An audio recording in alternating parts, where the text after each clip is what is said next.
May 18, 1863 dawned with an ominous silence over the Mississippi River, broken only by the distant thunder of Union artillery finding their range. Major General Ulysses Simpson Grant stood on a bluff overlooking Vicksburg, Mississippi, his weathered hands clasped behind his back, contemplating the fortress city that had defied every Union assault for nearly 2 years. The city perched high on 200-foot bluffs, its artillery commanding every bend of the mighty river below, had earned its fearsome reputation as the Gibraltar of the Confederacy. If Grant could take Vicksburg, he would cleave the rebellion in two, severing Texas, Louisiana, and Arkansas from the rest of the Confederate states. The road to this moment had been paved with frustration and failure. Throughout 1862, Union forces had attempted repeatedly to capture this critical stronghold, only to be repelled by the city's natural defenses and the determination of its Confederate defenders. The Mississippi River, which should have been the Union's highway to victory, had become instead a moat protecting the South's most strategic position.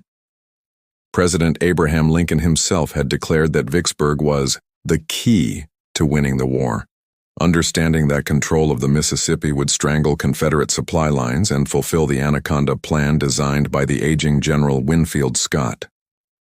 Grant had arrived in the theater of operations determined to succeed where others had failed. Unlike his predecessors, he understood that conventional approaches would never breach Vicksburg's defenses.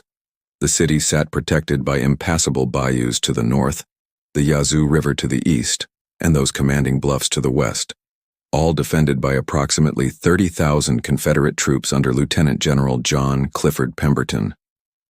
According to historical accounts documented by the National Park Service archives, Grant spent the winter months of 1862 and early 1863 attempting various canal schemes and bayou expeditions, each ending in muddy disappointment.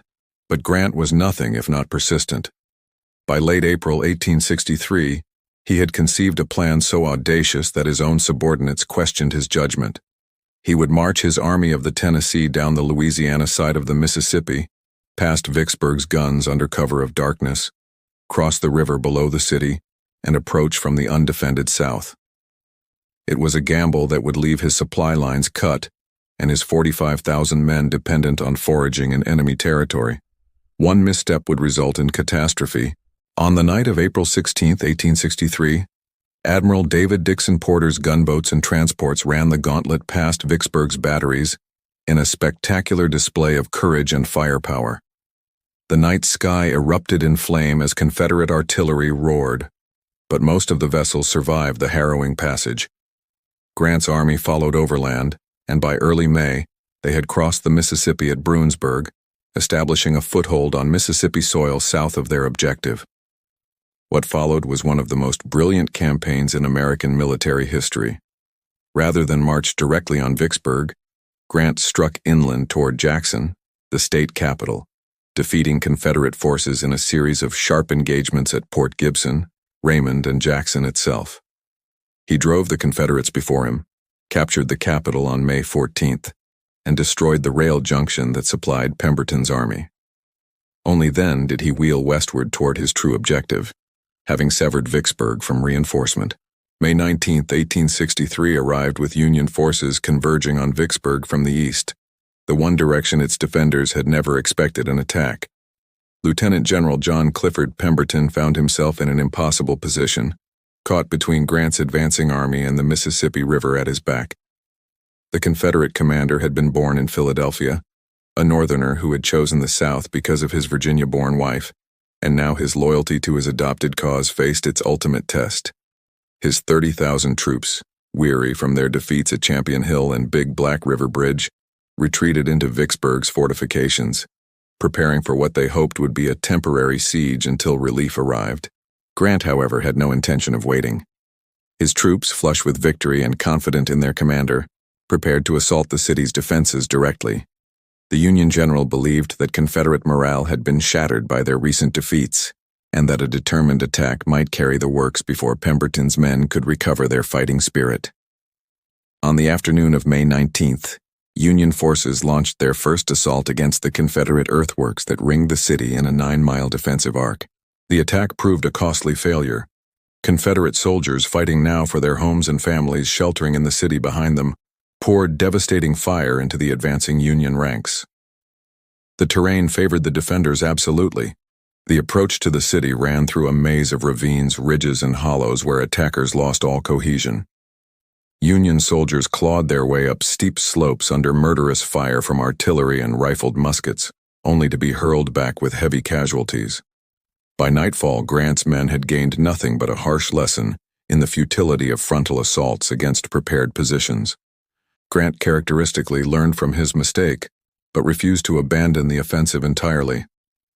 3 days later, on May 22nd, he ordered a massive coordinated assault all along the Confederate lines. This time, Union artillery bombarded the defenses for 4 hours before 45,000 infantry advanced. The attack achieved greater coordination than the first attempt, with assaults timed to strike multiple points simultaneously, preventing Pemberton from shifting reserves to threatened sectors.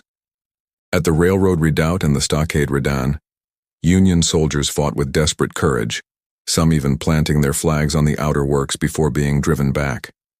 The 2nd Texas Lunette saw particularly fierce fighting, where men fought hand-to-hand across earthen parapets. For 8 hours, the battle raged with an intensity that shocked veterans of previous campaigns. But again, the Confederate position proved too strong. As documented in Shelby Foote's comprehensive Civil War narrative, Grant's forces suffered over 3,000 casualties that day, while accomplishing nothing of strategic value. Among the Union dead was a young sergeant from Iowa who had written to his wife that morning, expressing confidence in victory. His letter, discovered decades later, captured the optimism that had pervaded Grant's army before reality set in. Confederate casualties numbered less than 500, demonstrating the overwhelming advantage enjoyed by defenders behind fortifications. As wounded Union soldiers lay in the scorching sun between the lines, both sides agreed to a brief truce to recover them. A moment of humanity amid the carnage. Grant now understood that Vicksburg could not be taken by storm.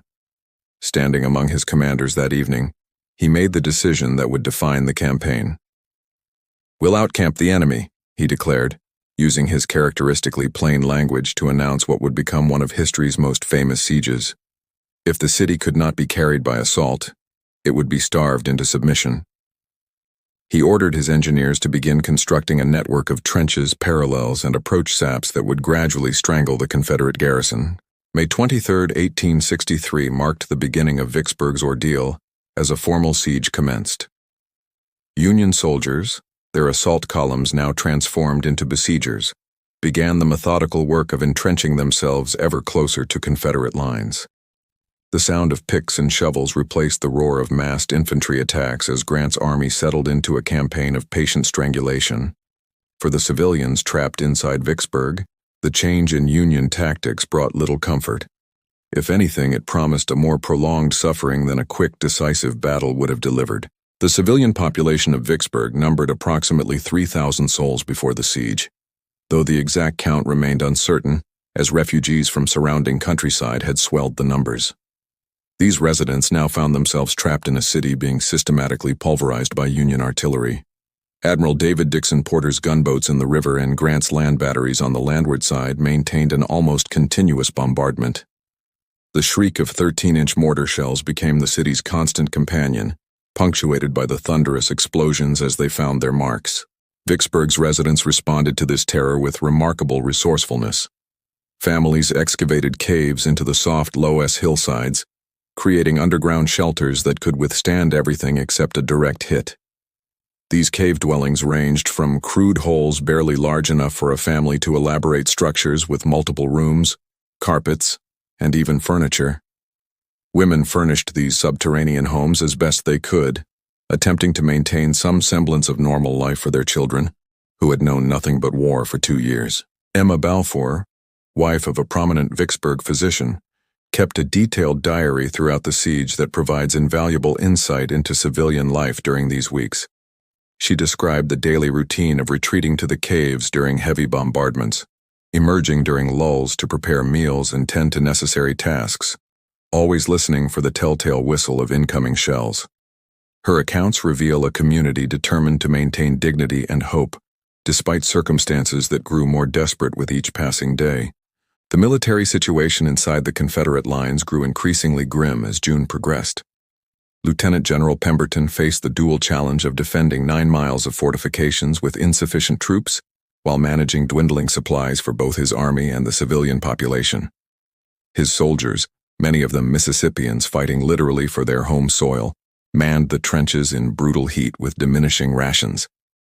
The Mississippi summer brought temperatures that regularly exceeded 90 degrees, and the crowded, unsanitary conditions bred disease that began claiming as many casualties as Union bullets. Confederate soldiers supplemented their meager rations by eating mules, horses, and even rats. A soldier's diary entry from early June described the progression of their diet. First, we ate all the beef, then the bacon ran out, then we ate the mules, now we're eating the horses, soon we'll be eating rats and calling it venison. Despite these hardships, Confederate morale remained surprisingly high through the first month of siege. The soldiers believed that General Joseph Eggleston Johnston was gathering a relief force in Jackson that would break the siege and drive Grant's army into the river. Indeed, Johnston commanded approximately 30,000 troops near Jackson, and Jefferson Davis, President of the Confederate States, repeatedly urged him to attack Grant's rear and relieve Vicksburg. But Johnston, a cautious commander, recognized that Grant had positioned his army brilliantly. The Union general had placed half his force facing Vicksburg, while the other half faced eastward, entrenched on the Big Black River, ready to repel any relief attempt. Johnston understood that attacking Grant's prepared positions with inferior numbers would accomplish nothing but his own army's destruction. June 1st, 1863 brought a new dimension to the siege as Union engineers initiated one of the most audacious operations of the campaign, the construction of mine tunnels beneath Confederate fortifications. The idea originated with soldiers from coal mining regions of Pennsylvania and Illinois, who understood the deadly potential of underground warfare. Grant approved the plan, focusing initial efforts on a position known as the 3rd Louisiana Redan, a formidable earthwork that jutted out from the Confederate main line and threatened Union approach trenches. The mining operation required extraordinary engineering skill and courage. Union soldiers dug a tunnel that eventually extended over 100 feet beneath Confederate lines, working in shifts around the clock in suffocating heat and darkness. They excavated silently, constantly fearing that Confederate countermining efforts might intercept their tunnel and lead to brutal underground combat. The excavated dirt had to be concealed to prevent alerting defenders to the operation's progress. Above ground, Union artillery maintained aggressive fire to mask the sounds of digging below. Confederate defenders inside the 3rd Louisiana Redan remained initially unaware of the threat literally beneath their feet. They focused on more immediate concerns, repelling daily Union sharpshooter fire, enduring constant artillery bombardment, and surviving on ever-diminishing rations.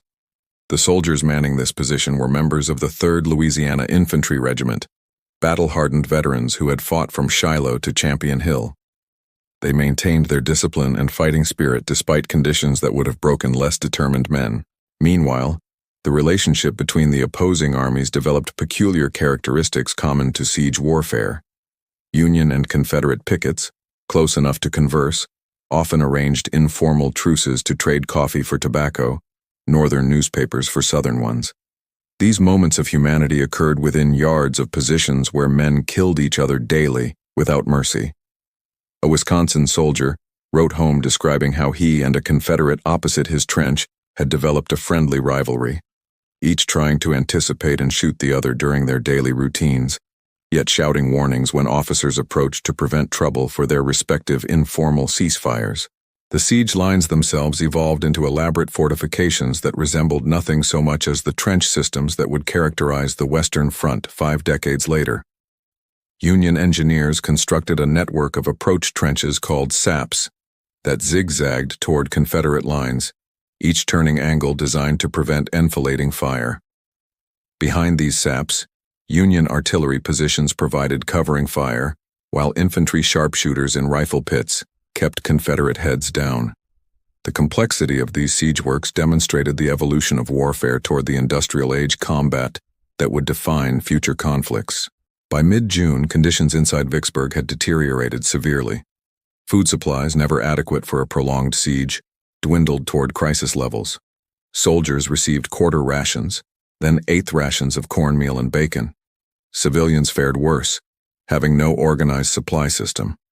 Prices for basic commodities reached astronomical levels. When food could be found at all, flour sold for $1,000 per barrel in increasingly worthless Confederate currency. Families subsisted on whatever could be scavenged. Weeds, tree bark, and the occasional rat supplemented vanishing stores of actual food. Lieutenant General Pemberton faced increasingly desperate circumstances with limited options. His soldiers, weakened by hunger and disease, continued manning the works with admirable determination, but he recognized that human endurance had limits. The civilian population suffered visibly, particularly children whose gaunt faces accused him silently of prolonging their agony. Yet surrendering Vicksburg meant surrendering the Mississippi River and perhaps the entire Confederate cause west of the river. He sent repeated messages to General Johnston, pleading for the relief that never came, while Grant's noose tightened day by day. June 25, 1863 erupted in violence that shook the ground for miles when Union engineers detonated 2,200 pounds of gunpowder beneath the 3rd Louisiana Redan. The explosion occurred at 3 o'clock in the afternoon, deliberately timed to coincide with maximum Confederate occupancy of the position. The blast created a crater, 30 feet deep and 40 feet across, instantly killing or burying dozens of Confederate soldiers who had been manning the fortification moments before. Earth, timber, artillery pieces, and human bodies flew skyward in a horrific spectacle witnessed by thousands of soldiers on both sides. Union forces had prepared meticulously for this moment. Entire regiments stood ready in approach trenches, prepared to rush forward the instant the mine exploded and seize the breach before Confederate reserves could respond. The 45th Illinois Infantry, selected to lead the assault, surged forward through the dust and smoke, determined to exploit the gap blown in Confederate defenses. These soldiers, veterans of previous failed assaults, understood that speed and aggression represented their only chance of success before the stunned defenders recovered. But the attackers had not adequately appreciated the crater's geography. The explosion created not a passable breach, but a massive, steep-sided pit impossible to cross quickly. Union soldiers found themselves sliding down into the crater's bottom, losing formation and becoming easy targets for Confederate soldiers who rushed to the crater's opposite rim. What should have been a breakthrough assault degenerated into a desperate close-range firefight across the smoking pit, with neither side able to gain advantage. Confederate response demonstrated the resilience that had characterized their defense throughout the siege. Despite the devastating explosion, Southern soldiers rallied within minutes, bringing artillery to bear on the crater and pouring infantry fire into the Union troops trapped in and around the blast site. The 3rd Louisiana Infantry, which had suffered the initial casualties, rushed forward with reinforcements to prevent exploitation of the breach. Hand-to-hand fighting erupted as soldiers from both armies struggled for control of the crater's rim. The battle for the crater raged through the afternoon and into the night, achieving a savage intensity that shocked even Civil War veterans accustomed to violence. Soldiers threw bayoneted rifles like spears, hurled artillery shells as improvised grenades, and fought with whatever weapons came to hand. The Union assault, meant to capitalize on shock and surprise, instead devolved into a grinding melee that consumed men's lives for no appreciable gain. By dawn of June 26th, Union forces withdrew, having suffered several hundred casualties while the crater remained in Confederate hands. Grant observed the failure of the mine assault with characteristic stoicism, but the operation's collapse forced him to accept that no tactical cleverness would break Vicksburg's defenses while its garrison retained the will to fight. The siege would continue until starvation or disease accomplished what explosives and infantry assaults could not. He ordered his engineers to continue their approaches but abandoned hopes of achieving a breakthrough before hunger forced Confederate capitulation. The mathematics of the siege were now brutally simple. Grant had unlimited supplies and reinforcements. Pemberton had neither. Inside Vicksburg, the failed Union assault paradoxically worsened conditions for defenders, even as it demonstrated their fighting spirit. The explosion had destroyed precious defensive works that required manpower to rebuild. manpower drawn from soldiers already weakened by inadequate rations. Moreover, the psychological impact of knowing that enemies tunneled beneath their feet, that death might come at any moment from below, wore on Confederate morale more effectively than any number of conventional assaults. Soldiers began sleeping away from fortification walls, preferring to risk exposure to artillery rather than face burial alive by future mine explosions. July 1, 1863 found Vicksburg in extremis, its population, military and civilian alike, facing the final stages of starvation.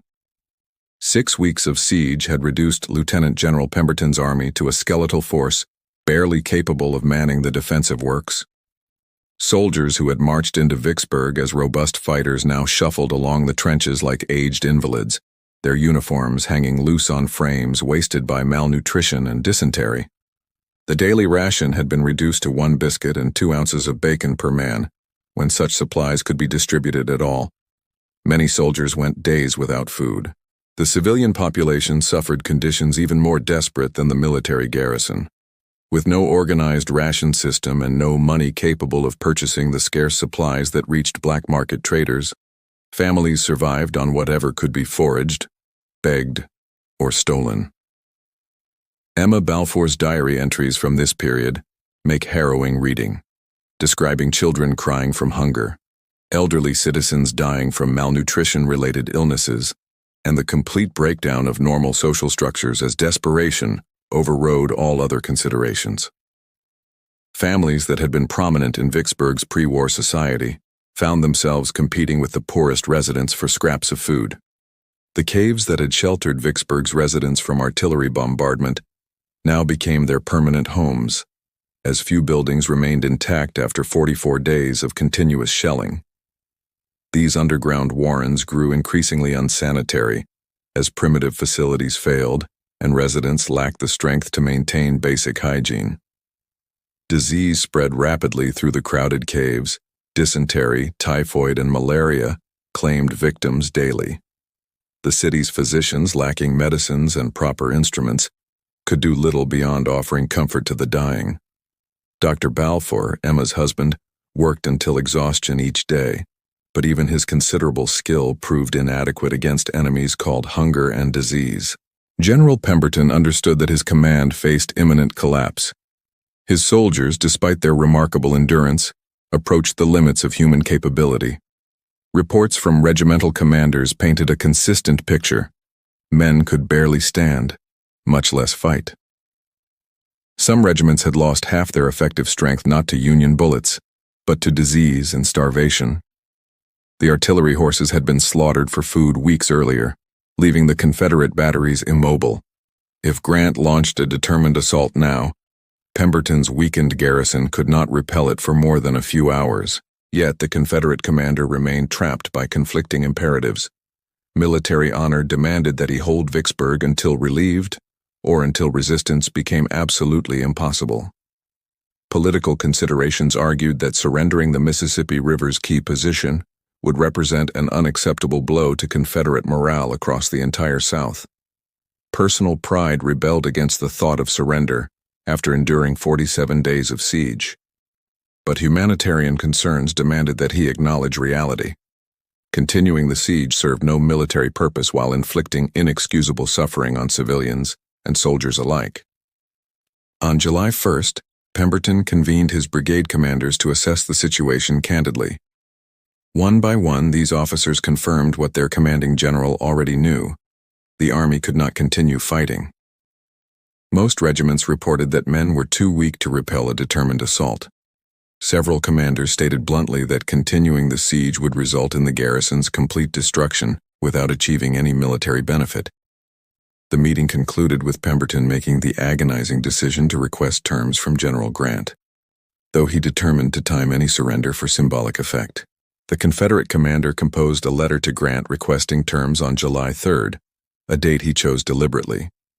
Pemberton calculated that Grant, a Northern general, might offer more generous terms on the day before Independence Day, allowing the Union commander to announce Vicksburg's capture as a 4th of July present to the nation. It was a gambler's calculation by a general who had few cards left to play. He dispatched the letter under flag of truce early in the morning, knowing that his decision would end the siege but also end his own military reputation. July 3, 1863 dawned with an eerie quiet settling over Vicksburg's fortifications as Confederate white flags appeared along the defensive works. Union soldiers, accustomed to the daily exchange of fire, regarded these flags with initial suspicion, wondering if they represented some tactical deception. But word spread rapidly through Grant's lines that Pemberton had requested terms, and a spontaneous celebration erupted among Union ranks. Soldiers who had spent 47 days in muddy trenches under constant threat of death recognized that their ordeal was ending, though their commanders quickly suppressed demonstrations to maintain military discipline during negotiations. Grant received Pemberton's letter requesting terms shortly after dawn and responded with characteristic directness. His initial reply offered only unconditional surrender, the same terms he had imposed at Fort Donelson 16 months earlier that had earned him the nickname Unconditional Surrender Grant. But his subordinate commanders, particularly Major General John Alexander McClernand and Major General James Birdseye McPherson, argued for more lenient terms. They pointed out that accepting Pemberton's 30,000 men as prisoners would create immense logistical burdens, requiring transportation, feeding, and guarding, when those resources could better serve offensive operations elsewhere. The two commanders met that afternoon in person, convening between their respective lines while their armies watched. Pemberton, still an imposing figure despite the siege's privations, attempted to negotiate from a position of greater strength than his circumstances warranted. He suggested terms that would allow his men to march out with honors of war, retaining their weapons and colors. Grant, standing before him in his habitually rumpled uniform, rejected these proposals curtly. The Union commander held all advantages and saw no reason to grant concessions to a defeated enemy.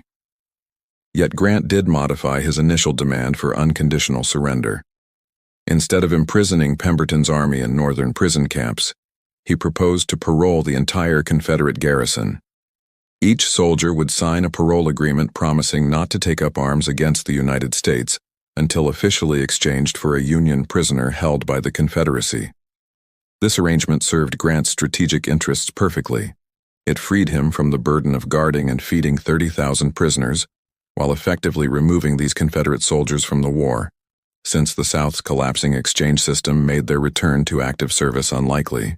Pemberton, recognizing that he would receive no better terms and that his garrison could not continue fighting, accepted Grant's proposal. The formal surrender would occur the next day, July 4, 1864, though this date's symbolism was lost on no one. As news of the agreed terms spread through both armies, reactions diverged dramatically. Union soldiers celebrated openly now that formal negotiations had concluded, their cheers echoing across the scarred landscape. Confederate soldiers received the news with relief rather than humiliation. They had fought gallantly for 47 days against overwhelming odds, and surrender under these circumstances brought no shame. That evening, officers from both armies mingled between the lines in scenes that would have been unimaginable hours earlier. Union and Confederate soldiers who had been trying to kill each other that morning now exchanged coffee, tobacco, and stories. Northern troops shared food with their starving Southern counterparts in spontaneous gestures of compassion that transcended the war's hatred. A Confederate soldier from Texas wrote in his diary that he received more kindness from Union soldiers in one evening than he had expected from supposed enemies, noting particularly the Yankee willingness to share rations without gloating over their victory. Inside Vicksburg, civilians emerged from their caves to confront the reality of occupation. For these residents, the siege's end brought mixed emotions: relief that the bombardment had ceased and that their suffering would end, but anxiety about life under Union military government. Emma Balfour recorded her conflicted feelings, expressing gratitude that children would finally receive adequate food while mourning the Confederacy's devastating loss. The practical concerns of survival quickly overwhelmed political considerations for most residents, who simply wanted to feed their families and begin rebuilding shattered lives. July 4, 1863 arrived with Grant's triumph complete, as Union forces formally occupied Vicksburg in ceremonies carefully orchestrated to emphasize Northern victory, without unnecessarily humiliating defeated Confederates. At 10 o'clock in the morning, Confederate forces began stacking their arms and furling their battle flags in designated areas, while Union troops formed lines to witness the surrender. Pemberton's 29,591 soldiers, the final count of those capable of marching, filed past their conquerors with whatever dignity exhaustion and malnutrition permitted. The scene presented a stark contrast between the two armies. Union soldiers stood in neat formations, well-fed and equipped, their uniforms relatively intact despite 47 days of siege operations. Confederate soldiers shuffled past in ragged clothing, many barefoot, their gaunt faces and skeletal frames testimony to their prolonged suffering.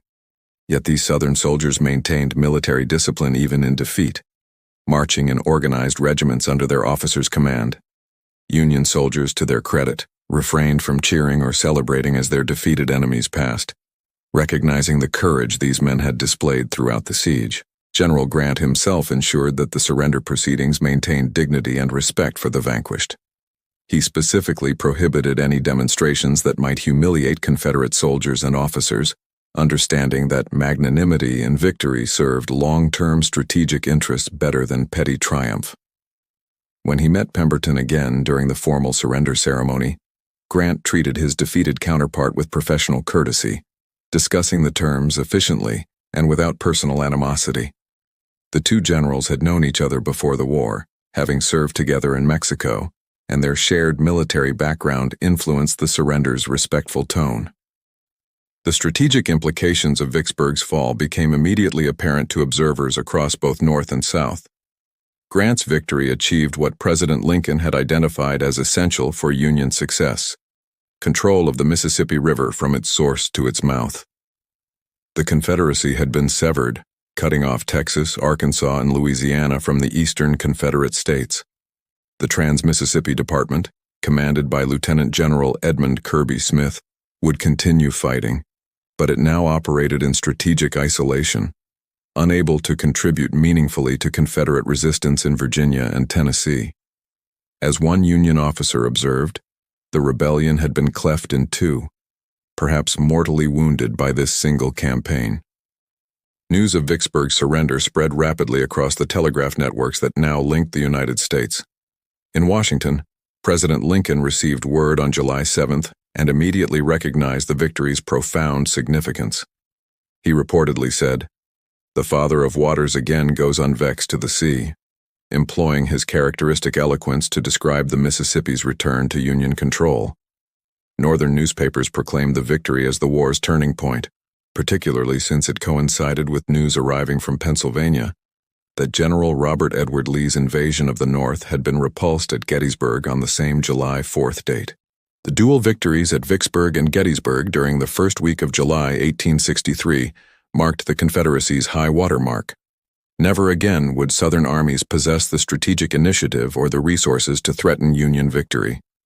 The rebellion would continue for nearly 2 more years, costing thousands more lives, but the war's outcome had been effectively determined during those early July days. The Confederacy's capacity to sustain prolonged resistance had been broken, though desperate courage would prolong the agony. For Vicksburg's residents, Union occupation brought immediate relief from starvation, but initiated a difficult transition to life under military government. Federal authorities established food distribution centers and medical facilities to address the population's immediate needs. Union soldiers, many shocked by the extent of civilian suffering they encountered, shared their rations generously and helped families begin rebuilding damaged homes. The occupying force maintained order effectively while treating residents with relative leniency, understanding that harsh measures would only embitter the occupied population unnecessarily. July 5, 1863 found Vicksburg beginning its long recovery from 47 days of siege that had transformed the thriving river city into a scarred landscape of ruined buildings, abandoned fortifications, and hastily filled graves. The immediate aftermath of surrender brought surreal scenes as Union and Confederate soldiers mingled freely, the artificial barriers of war temporarily dissolved by shared humanity. Northern troops distributed rations to their former enemies and to civilians, while Confederate soldiers, finally freed from their trenches, wandered the battered city in stunned contemplation of their ordeal's end. General Grant moved quickly to consolidate his victory and exploit its strategic advantages. He immediately dispatched forces to capture nearby Confederate positions along the Mississippi, securing the river's entire length within days. Union gunboats now moved freely from Cairo, Illinois to the Gulf of Mexico without Confederate interference, fulfilling the Anaconda Plan's crucial objective. The reopening of the river to commercial traffic would eventually restore prosperity to the entire Mississippi Valley, though the war's devastation would require years to repair fully. Lieutenant General Pemberton faced a different future. His decision to surrender Vicksburg, though militarily inevitable, destroyed his reputation throughout the Confederacy. Southern newspapers and politicians denounced him as a traitor and incompetent, conveniently forgetting that he had defended the city far longer than reasonably expected against overwhelming force. The fact that he was Northern-born fed conspiracy theories that he had deliberately betrayed the South. These unjust accusations haunted Pemberton for the remainder of his life. He resigned his lieutenant general's commission and served the rest of the war as a lieutenant colonel of artillery, never receiving another significant command, despite his undeniable courage and competence.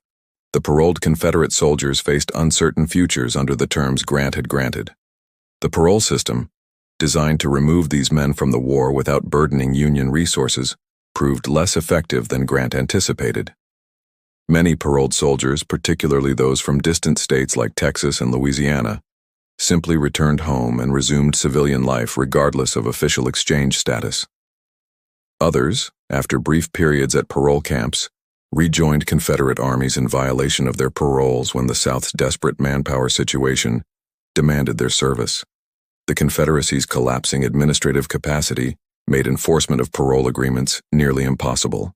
For the Union, Vicksburg's capture represented more than strategic advantage.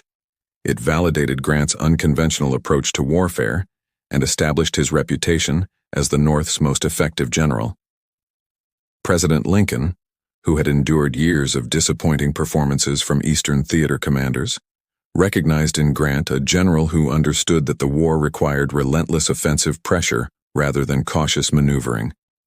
Within months, Lincoln would elevate Grant to command all Union armies, setting in motion the coordinated strategy that would ultimately defeat the Confederacy. The general who had spent the winter months digging failed canals in Louisiana, swamps had emerged as the instrument of Union victory. The campaign's human cost demands acknowledgement.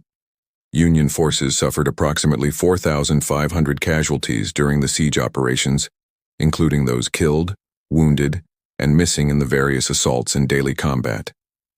Confederate military casualties totaled approximately 3,200, but this figure excludes the thousands who died from disease and starvation during the siege. The civilian death toll remains unknown but certainly numbered in the hundreds, with malnutrition-related diseases claiming victims long after the siege ended. These statistics, bloodless in their brevity, represented individual tragedies multiplied thousands of times across both sides.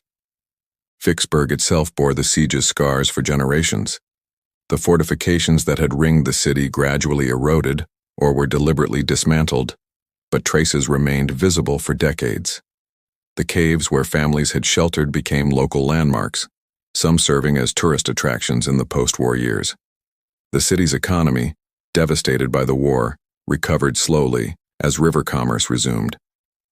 Most significantly, Vicksburg did not officially celebrate the 4th of July again until 1945, a symbolic rejection of the date on which the city had surrendered that persisted for 82 years. The Siege of Vicksburg stands as one of history's decisive campaigns, a military operation that achieved strategic objectives through a combination of brilliant maneuvering and grim attrition. Grant's willingness to take risks, his ability to learn from tactical failures, and his understanding that the Confederacy's limited resources made time, his ally demonstrated a sophistication that foreshadowed modern warfare's industrial character. The campaign split the Confederacy geographically, shattered Southern morale, and established the military reputation of the general who would ultimately accept Lee's surrender at Appomattox Courthouse less than 2 years later. The Mississippi River, as Lincoln observed, once again flowed unvexed to the sea, and with that flow went Confederate hopes for independence.